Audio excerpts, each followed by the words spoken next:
is really important. I made this so much harder for myself than I actually needed to make. But come on. It's the second to last week of October, which means that I only have a couple more weeks to do a painting like this. And the painting that we're going to be doing today is, we're going to be painting a pumpkin. I wanted to do a simple painting. I don't know which canvas I'm going to be choosing yet. I'm either going to go super simple and do a smaller canvas like this, or I'm going to be using one of my square canvases. I honestly have a bit of trouble using these sometimes. Personally, I feel like the paintings I've enjoyed most on these square canvases are like a still life painting, which is basically what we're going to be doing today. So I'm going to take you with me. We're going to go to the plant nursery, and I was there the other day and they had a ton of pumpkins, like of all different kinds of sizes and shapes. And that's what I'm hoping for. I don't want to paint like a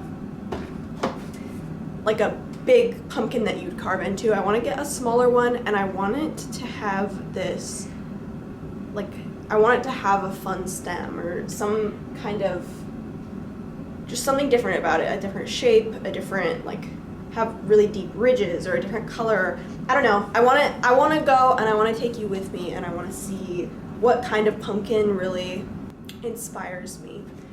So yeah, this is going to be a simple, fun little painting. I don't have very ambitious plans for this, but I think that you never know what kinds of challenges you're going to face. Even when you think that you're going to be painting a simple painting, that's not always what happens. So I just also enjoy going to this plant nursery. It's really fun to walk around, so I think that's going to be fun. I'm going to have fun.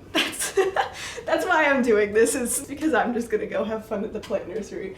I think that if a pumpkin can fit on this square canvas, then we'll go with that. But if it does have a little bit more verticality, then we might have to do something like this. We'll see what kind of canvas size inspires us. So let's go.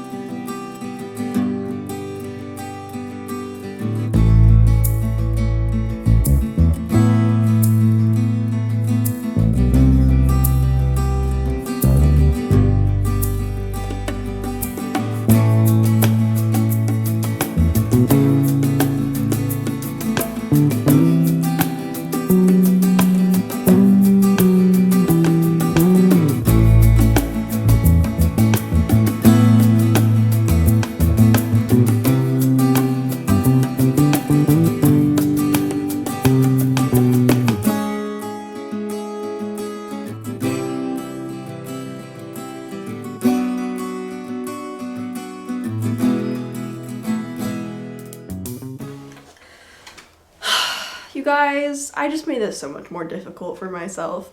I really only planned on getting maybe like 1 or 2 pumpkins, but I actually ended up getting 6. So we're gonna have to decide which one we're gonna do. And honestly, I'm trying not to get too ambitious with this project. I really am, but maybe we do 2.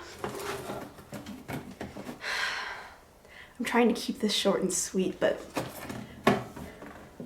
I don't know, there's a little ambition that's getting the better of me right now. Because I got some cool pumpkins. They have, you know, they're like, let me show you. Okay, we'll start with the smallest ones. This one, this little white pumpkin with the little curved stem. Yes, so pretty. A yellow pumpkin, look at the stem on this one. I really wanted to get one with an interesting stem, you know, so that's what these all kind of have in common. I didn't mind whatever color it ended up being. So I got a couple of different colors so that I could choose. Look at that one, look at that stem. And look at that twist. That's what I was originally drawn to, was this twist right here. I think that could be really cool. The ridges are pretty shallow on this one, so it wouldn't be, I feel like some of the other pumpkins I have are very interesting on the body with like deeper ridges, you know, on that one or on this one. And the big one I got, I got a big one and it's so cool. I don't know. I didn't want to get a big one. I wasn't planning on getting a big one, but it's so beautiful. This one's a little more simple down here. But the stem, I don't know. I just thought that was so cool. Okay, this one's got an interesting color because it's not like bright orange, but it's kind of this like faded orange. Like this one is so bright, and this is very like quintessential bright orange pumpkin. This is like, could make a cool moody painting pumpkin. I don't know. This could be so pretty. Again, how do you choose? Because that also is the same for this one. This with like a cool, like darker background, don't you think? Like a dark background to go against. Honestly, you see what I'm saying? Like a darker, warm background. I think this could be really cool. This, what am I gonna do? Maybe I'll use this jacket as my background, actually.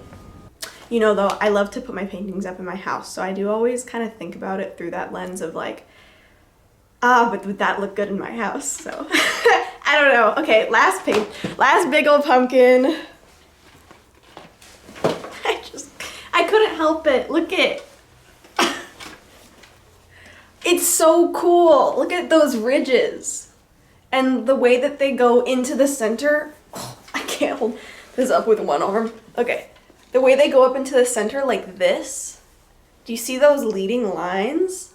Like that could be so cool in a painting. And the fact that it's not the same all around. It's kind of like it dips down like right here. And it dips down here. And then it's bulbous like in the middle. I might have to do 2 paintings. I really didn't want to do 2 paintings because I wanted this video to be so quick and easy to make, and like so I didn't have to do anything over the weekend. But like, how do you choose when you have like this and then you have like that? I don't know. This is really important. Or maybe I just make it into a series where I paint multiple pumpkins. Maybe I do that. I don't know. Okay, let me play around with some of these backgrounds and see like what ultimately is inspiring. And then we'll get the painting, I promise. I made this so much harder for myself than I actually needed to make it. I could have just gone and I could have just picked one pumpkin and I could have brought it home and I'd already be painting by now. But instead I'm sitting here trying to decide. I wish you were here. I wish you could tell me right now what to choose because I don't know. I like genuinely don't know. But come on. Look at this pumpkin.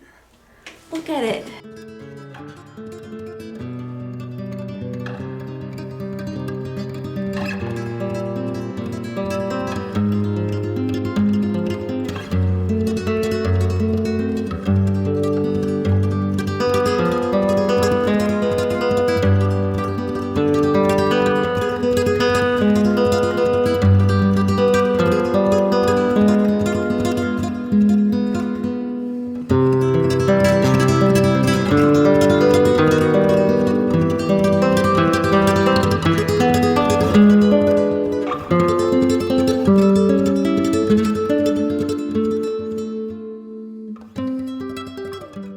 I've decided to paint the big pumpkin and I'm gonna do it on this canvas. So I think that this will be good because it means that I'll get one big old painting out, right? And then if I have time and it doesn't take me as long as I think it will, I'll do another one just for fun on this painting. And then I'll do the big pumpkin on here and I'll probably choose one of the smaller pumpkins on here. I took some photos of the pumpkins and I'm gonna work from those. And who knows, maybe I will end up eventually painting all of them. I don't know. I think there's something different to like about each one. So I hope you agree with me. I hope that you enjoy this process. Let's get it going though, because I definitely need to get to work. Okay, we are pulling out all of the cheat codes today because I'm also gonna do a grid system here for painting this painting, which I explained in my last video where I painted my dog Dutch, that is when you put a grid on the canvas, and then you put a grid over the photo reference that you're using, and you can get your proportions down really easily. And again, I'm trying to do this well, but I'm also trying to do it quickly. So we are gonna do that as well. And there's so many lines on this big pumpkin that I just want to get them down really nicely, really quickly. And I want to take out all of the decision making when it comes to just like putting the lines down in the first place. I feel like if I fill in the background first, then it will be easier to go in with color because I'll know what I'm supposed to be comparing all of my colors to. So starting with the negative space will help me choose what colors to use for my positive space instead of just starting on this very white canvas. Because if I start from the white canvas, then I'm comparing all of this to white. So that's what I'm gonna do. I'm gonna start with the background color. I don't even know if that's technically what is advisable, but it's what I'm gonna do. All right, now we have this rough background in. Honestly, I probably won't be doing too much more to it. I'll be blending in the sides and everything. Now I'm gonna do a separate mixing of the colors for the pumpkin itself and try and get them as true as possible with big broad strokes. So like I'll go in with the shadow color and try and mix that color, and then with as big simple strokes as possible, I'll work them into where they're supposed to be, and then I'll go into the highlights. And then from there, it'll be a really simplified version of it, but then I can blend in the edges because it's a round object. The edges shouldn't be a harsh line, they should be blurred a little bit. And then I will do some just little detail work and stuff, but I don't think it'll take too long.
our 2 final paintings.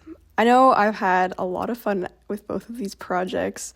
Not only was I able to go to the plant nursery and go poke around, but I feel like I ended up with some pretty fun paintings that were definitely what I was hoping to accomplish this week. And the fact that I was able to do 2 instead of 1 like I had originally planned was an even bigger bonus. So with the painting of the big pumpkin, I feel like I just absolutely love the ridges of the pumpkin. It creates such an interesting shape, and I'm really glad that I ended up choosing this one.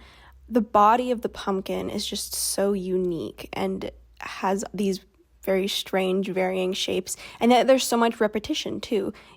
They're all different and yet still somehow quite the same. I'm always amazed how many different colors go into making a solid colored object. This is a completely white or off-white pumpkin, and yet I used so much green and pink and red, blue, and all of those tones to pull together these shadows. Yellow, like truly almost all the colors were added into this in some way, and so that is so much fun as a painter to be able to try and observe what those colors are from the reference that you're using and figure out where best to place them in order to make a successful painting. With the orange pumpkin, the body was a little less interesting. The ridges were less pronounced, but I had so much fun with the twisty stem that it had. When I went out initially, I had really hoped to find a pumpkin that had some sort of interesting stem, and while the white pumpkin was very interesting in its body, its stem was a little more straight and pretty straightforward. But this pumpkin had a little twisty stem. It feels like a true October classic pumpkin, which is so fun. And the droplets were an extra challenge. I think that there's a few areas that I could do it better next time. I feel like they could use clarity in certain spots. I had added a bunch, and then I went back and edited out a lot of the raindrops that I ended up adding, especially in the shadows. It was definitely a new experiment, and given that, I think that it turned out well, and it's definitely something that I'd like to do again. So maybe in another still life, I don't know if it's going to be on a pumpkin, maybe, I don't know. It could be on really anything, maybe another fruit or something, but if I ever do raindrops on something again, I think that I'd like to go in on something that was going to be my main project and not the extra side projects so that I could take a little bit more time with them. But given that I did do this painting in one sitting, I feel really good about it, and I think that it is a cool piece, and I definitely would put this up in my house around Halloween time. Let me know what you think. Which one do you like better? I think that the idea to put raindrops on the orange one was a really fun idea. And yet, I really enjoy the color scheme of the first one. Putting my jacket in the background gave such a pretty deep burnt red color that I think is really beautiful. I hope you enjoyed watching me paint these paintings as much as I enjoyed making them. If you liked this video, don't forget to like, comment, and subscribe, and I will see you next time.